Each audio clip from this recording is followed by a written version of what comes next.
So today we are exploring the concept of core stability. And essentially that means that your body is able to support you through movement and specifically challenging movements. And core stability is often linked to the slings of the body, how the body works one side connecting to the other side and vice versa. So we're going to do a little exercise which is quite basic in terms of effort, but quite complicated in terms of how the mind connects to the body. It's called the dead bug, all right?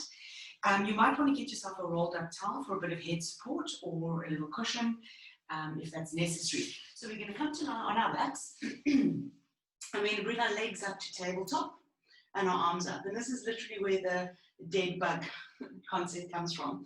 So knees are over hips, hands are over shoulders. And this is often where it is helpful to have the head a little bit supported so that the ribs don't want to flare here, because that engages the back, when in fact we want the ribs to be heavy.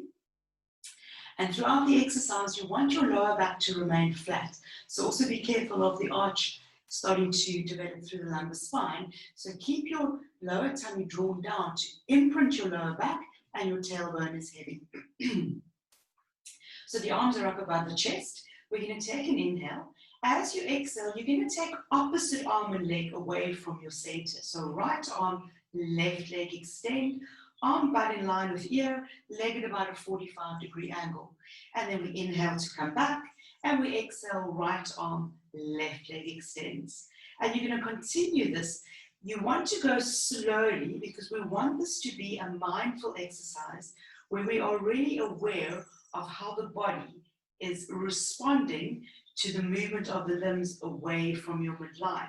So the minute I move arm and leg away, my back wants to arch to hold on to the movement or to the limbs that are moving from my center.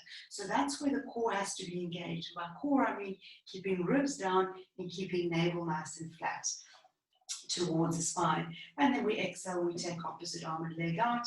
And when I do this, I think of exhaling to deflate my abdominal wall. So I really pull my tummy flat down to my spine. Everything else remains nice and relaxed.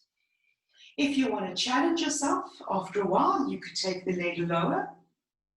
That adds an element of gravity, having a stronger pull. But in the beginning, if you're a beginner and you're really just wanting to work on coordination and work on the basics of stability, I would keep the leg high at about a 45-degree angle. Right, so you can do about 12 reps of this. Breathing in and breathing out. And then when you're done, draw your knees into your chest, give your lower back a little stretch. Right, and there you go. That is your dead bug. Come back to life. Thank you very much for joining me.